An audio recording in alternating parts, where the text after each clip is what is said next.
AIC Nitte incubation centre ಮತ್ತು Karnataka bank ಸಹಭಾಗಿತ್ವದಲ್ಲಿ ಇದೇ ಮೊದಲ ಬಾರಿಗೆ ಕರಾವಳಿಯಲ್ಲಿ ಉದ್ಯಮವನ್ನ ಉತ್ತೇಜಿಸಲು ಕೌನ್ ಬನೇಗಾ ಉದ್ಯಮಪತಿ ಎಂಬ ವಿನೂತನ ಸ್ಪರ್ಧಾ ಮಾಲಿಕೆಯನ್ನ ಆಯೋಜಿಸಿದ್ದು, ಇದರ ಉದ್ಘಾಟನಾ ಸಮಾರಂಭ ಮಂಗಳೂರು ನಗರದಲ್ಲಿ ನಡೆಯಿತು.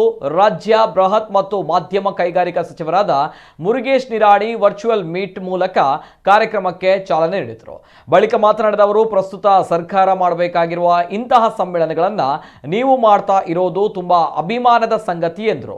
ಕೊರೋನಾ ಸನ್ನಿವೇಶದಲ್ಲಿ ಸಂಕಷ್ಟದಲ್ಲಿ ಕೈಗಾರಿಕೆಗಳ ಪುನಶ್ಚೇತನ ಮತ್ತು ಉನ್ನತೀಕರಣಕ್ಕೆ ಸರ್ಕಾರ ಎಲ್ಲಾ ಅಗತ್ಯ ಕ್ರಮಗಳನ್ನು ಕೈಗೊಂಡಿದೆ. ಹೀಗಾಗಿ ಉದ್ಯಮಿಗಳು ಆತಂಕಗೊಳ್ಳುವ ಅಗತ್ಯವಿಲ್ಲ. ಸವಾಲುಗಳನ್ನು ನಾವು ಎದುರಿಸಿಕೊಂಡು ಕೆಲಸ ನಿರ್ವಹಿಸಬೇಕಾಗಿರುವ ಕಾಲಘಟ್ಟ ಇದಾಗಿದೆ.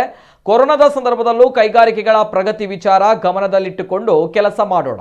ಸರ್ಕಾರ ತನ್ನೆಲ್ಲ ಸಹಕಾರವನ್ನ ನಿಮಗೆ ನೀಡಲಿದೆ. ಜೊತೆಗೆ ಮುಂದಿನ ವರ್ಷ ಜಾಗತಿಕ ಬಂಡವಾಳ ಹೂಡಿಕೆದಾರರ ಸಮಾವೇಶವನ್ನ ನಡೆಸಲಾಗ್ತಾ ಇದ್ದು, ಶೀಘ್ರವೇ ದಿನಾಂಕ ಪ್ರಕಟಿಸಲಾಗುವುದು ಎಂದರು. It is investor friendly state. ಆಮೇಲೆ ಒನ್ ಸ್ಟೇಟ್ ಮೆನಿ ಅಪಾರ್ಚುನಿಟಿ. ನಮ್ಮ ರಾಜ್ಯದಲ್ಲಿ ಸಾಕಷ್ಟು ಅಪಾರ್ಚುನಿಟಿ ಇದೆ. ಬೇರೆ ಬೇರೆ ರಾಜ್ಯಗಳನ್ನ ಹೋಲಿಸಿ ನೋಡಿದ್ರೆ ಕರ್ನಾಟಕದಲ್ಲಿರುವಂತ ಅಪಾರ್ಚುನಿಟಿಗಳು ಬೇರೆ ರಾಜ್ಯದಲ್ಲಿಲ್ಲ. ಎಲ್ಲವೂ ನಮ್ಮ ರಾಜ್ಯದಲ್ಲಿದೆ. ಸಾಕಷ್ಟು ಶಿಕ್ಷಣ ಸಂಸ್ಥೆಯಲ್ಲಿ ITI ಕಾಲೇಜಿಂದ ಹಿಡಿದು PhD holders, engineering college, MBA, MCom ಎಲ್ಲಾನು ಸಹಿತ ಹೈಯೆಸ್ಟ್ ಚಾರ್ಟೆಡ್ ಅಕೌಂಟೆಂಟ್ಸ್ ಇರುವಂತದ್ದು, ಚಾರ್ಟೆಡ್ ಕಂಪನಿ ಸೆಕ್ರೆಟರಿ ಇರುವಂತದ್ದು ನಮ್ಮ ಕರ್ನಾಟಕ ರಾಜ್ಯದಲ್ಲಿ. ಸರ್, ಇನ್ನೊಂದು ಬಹಳ ಪ್ರಮುಖವಾಗಿ R&D ಸೆಂಟರ್ಸ್. ಇಡೀ ಜಗತ್ತಿನಲ್ಲಿ ಒಂದೇ ಪ್ಲೇಸ್ ನಲ್ಲಿ ಅತಿ ಹೆಚ್ಚು R&D ಸೆಂಟರ್ಸ್ ಇರೋದು ಬೆಂಗಳೂರಲ್ಲಿ. 300ಕ್ಕಿಂತಲೂ ಹೆಚ್ಚು R&D ಸೆಂಟರ್ಸ್ ಬೆಂಗಳೂರಲ್ಲಿದೆ. ಇಷ್ಟು ಜಗತ್ತಿನ ಯಾವುದೇ ಭಾಗದಲ್ಲಿ R&D ಸೆಂಟರ್ಸ್ ಇಲ್ಲ.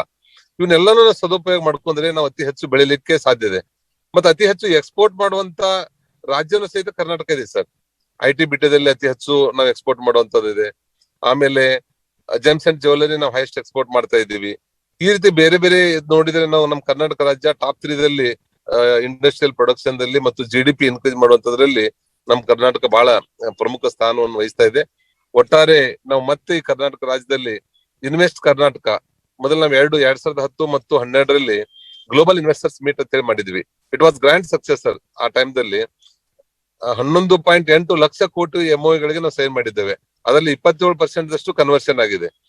ಬರುವಂತ ದಿವಸದಲ್ಲಿ ಈ 2022 ನವೆಂಬರ್ ಡಿಸೆಂಬರ್ ಆ ಡೇಟ್ ಅನ್ನು 8 ದಿವಸದಲ್ಲಿ ನಾವು CM ಜೊತೆಗೆ ಮತ್ತು ಬೇರೆ ಬೇರೆ ಅಸೋಸಿಯೇಷನ್ ಲೀಡರ್ಗಳ ಜೊತೆಗೆ ಚರ್ಚೆ ಮಾಡಿ ಒಂದ್ 8 ದಿವಸದಲ್ಲಿ ದಿನಾಂಕವನ್ನ ನಾವು ಫಿಕ್ಸ್ ಮಾಡ್ತೀವಿ ಸರ್. ಈಗ ಅದಾದ್ಮೇಲೆ ಕನಿಷ್ಠ ಅಂದ್ರೆ more than 10 lakhs crores investment ಕರ್ನಾಟಕದ ಕಡೆ ಬರುವ ಹಾಗೆ ನಾವೆಲ್ಲ ಪ್ಲಾನ್ ಮಾಡ್ತಾ ಇದ್ದೀವಿ.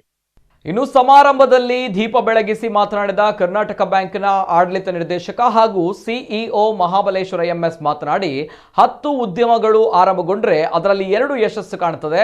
ಆದರೆ ನಮ್ಮ ಶ್ರಮ, ಪರಿಶ್ರಮ ಹಾಗೂ ಆಲೋಚನೆಗಳ ಮೂಲಕ ಸ್ಥಳೀಯ ಮಾರುಕಟ್ಟೆಯನ್ನ ಗಮನದಲ್ಲಿಟ್ಟುಕೊಂಡು ಕೆಲಸ ಮಾಡಿದರೆ ಯಶಸ್ಸು ಖಂಡಿತ. ನಮ್ಮ ಪ್ರಾಮಾಣಿಕತೆ, ಶ್ರದ್ಧೆ, ಶಿಸ್ತು ಜೊತೆಗೆ ಜನರ ನಂಬಿಕೆ ಗಳಿಸುವುದು ಮುಖ್ಯ ಎಂದರು. ಕನ್ಸರ್ವ್ ಮಾಡಿ, ಕನ್ಸಾಲಿಡೇಟ್ ಮಾಡಿ, ದುಂದುವೆಚ್ಚ ಯಾವುದಕ್ಕೂ ಹೋಗಬೇಡಿ. And make this opportunity to still emerge strong.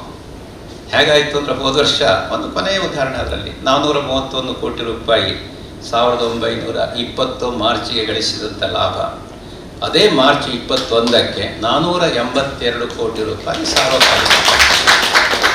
ಕಷ್ಟ ಎಲ್ಲರಿಗೂ ಇತ್ತು, ಬರೀ ಕರ್ನಾಟಕ ಬ್ಯಾಂಕಿಗೆ ಅಂತಲ್ಲ.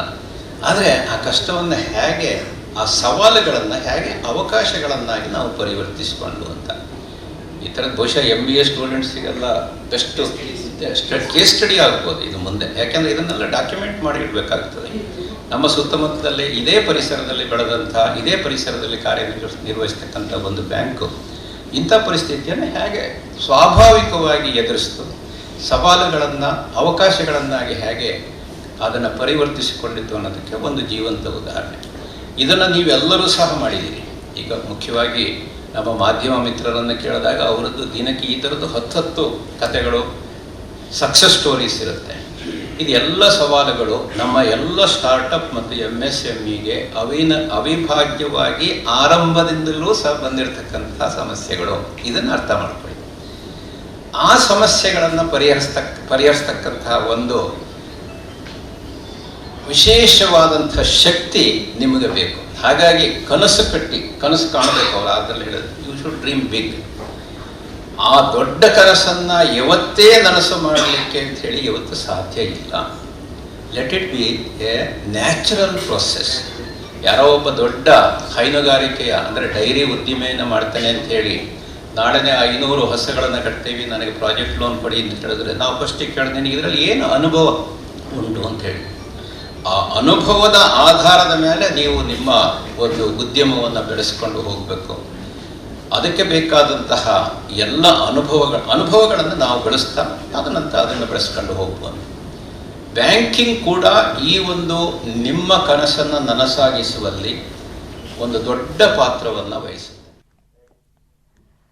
ಇನ್ನು ಸಮಾರಂಭದಲ್ಲಿ doctor Ashok Aluru, CASS Nayak, doctor AP Achar, ನಮ್ಮ ಕುಡ್ಲ ವಾಹಿನಿ ನಿರ್ದೇಶಕ ಅಲಿಲಾಕ್ಷ ಬಿ ಕರ್ಕೇರ ಸೇರಿದಂತೆ ಹಲವು ಮಂದಿ ಗಣ್ಯರು ಉಪಸ್ಥಿತರಿದ್ದರು.